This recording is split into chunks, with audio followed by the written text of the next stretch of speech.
Hi mga katambay at welcome sa ating panibagong video. At ito ay prediction para sa parating na chapter 1065 ng One Piece.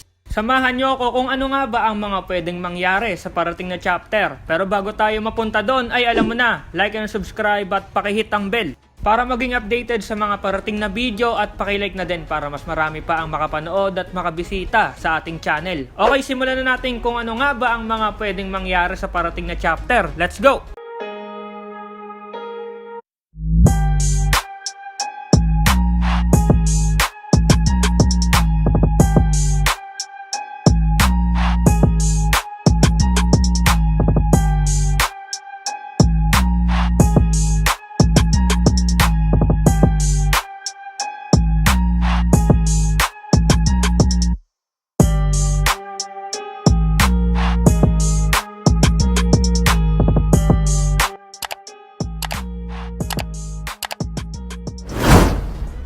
Mga katambay, yung prediction natin ngayon ay babase lang tayo doon sa mga mahalagang nangyari sa nakaraang chapter.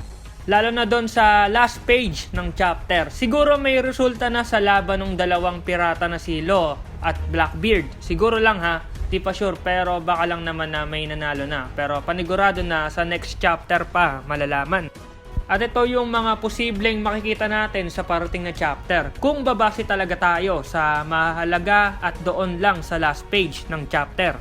Okay, unahin natin muna sa pagdating ng ibang Straw Hat doon sa isla. Panigurado na may mga matutuklasan sila Franky na marami palang Vegapunk. At pwedeng sabihin din itong si Vegapunk yung plano niya na isa siyang Revolutionary Army member at kung bakit nga niya tinulungan yung Straw Hat nung nasa Sabaody sila.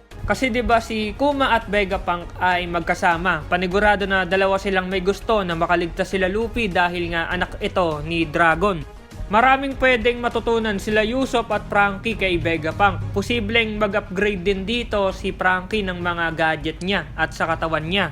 Kasi manghang-mangha si Franky doon sa anti-gravity ni Vegapunk. Malay natin i-apply ni Franky yung mga matututunan niya kay Vegapunk doon sa Sunny. At syempre, Vegapunk CP0 issue. Malamang andyan yung Gorosei para nga may sagot doon sa mga kilos nila kung bakit nga ba pinaplano nila na iligpit si Vegapunk. At kung ano, yung utos nitong si Im, sana ay may sagot na ibigay itong Gorosei. At speaking Monkey D. Dragon, sa nagdaang chapter nga ay nakita nga natin na yung isa pang Vegapunk ay kausap nga nito si Dragon. At sinabi na malapit na nga daw siyang mawala sa mundo. Panigurado na nadetect nito yung papalapit na barko ng CP0 doon nga sa isla niya. At narinig siguro nito doon sa dalang Seraphim ng CP0 yung pag-uusap nung tatlong yon. Siyempre si Vegapunk yan eh. Siya pa din yung may gawa doon sa Seraphim. Kaya panigurado na may control pa din siya dito. Kaya sinasabi niya na malapit na yung katapusan niya. Kasi nga siguro, inutos na ng Gorosei na tapusin na siya dahil marami na siyang alam at ang sikreto ng world government ay alam niya na din.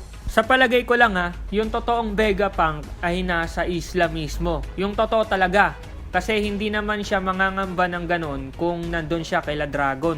Anyway, next chapter siguro ay baka nakadaong na yung barko nila Rob Lucci para nga tapusin itong si Vegapunk. Pero syempre, hindi papayag dyan si Dragon. Di ba nga, nagulat siya doon sa sinasabi ni Vegapunk. Syempre, bilang miyembro ng Revolutionary Army, mag-aalala ngayon itong si Dragon at posibleng gumawa ito ng paraan para nga tulungan si Vegapunk sa panganib na dadating dito. Pero wag natin kalimutan yung nangyari kay Sabo at doon sa Lelouch Kingdom. Wala pa din tayong balita kay Sabo kung ano ang nangyari. Pero isure natin na hindi nadamay si Sabo dito. Kasi malayo siya doon sa Lelouch. Pwedeng madamay siya pero hindi siya mamamatay. Kasi nga mukhang malayo yung kinaroroonan ng pagsabog. Na sinabi pa nito na yung trono na sana ay walang nakaupo ay meron palang lihim na tao sa likod nito na nagpapatakbo doon sa world government na ito nga si Im.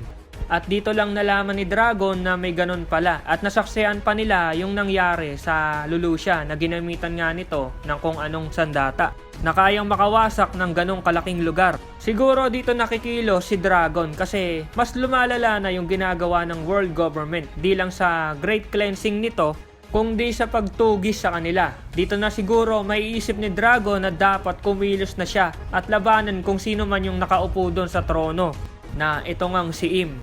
Kaya wag tayong magugulat mga katambay kapag itong si Dragon ay nagtungo doon sa lugar ni Vegapunk dahil nga sa mga dahilan at nangyayari sa grupo niya at sa iba't ibang lugar. Kasi si Vegapunk isa yan sa mga importante na kasama ni Dragon. Pwedeng si Vegapunk yung nagsusupply ng mga armas sa kanila at syempre impormasyon. Kaya panigurado na tutulungan ni Dragon si Vegapunk sa mga tumutugis dito. At sabi ko nga na huwag tayong magulat sa mga susunod na mangyayari. Dahil si Dragon ay pwedeng makapunta doon sa isla ni Vegapunk. At posibleng dito na siguro magkita yung mag-ama na si Luffy at si Dragon. Napaka-epic panigurado ng moment na yan. Kasi ang tagal na nating inaantay yung reunion ng mag-ama.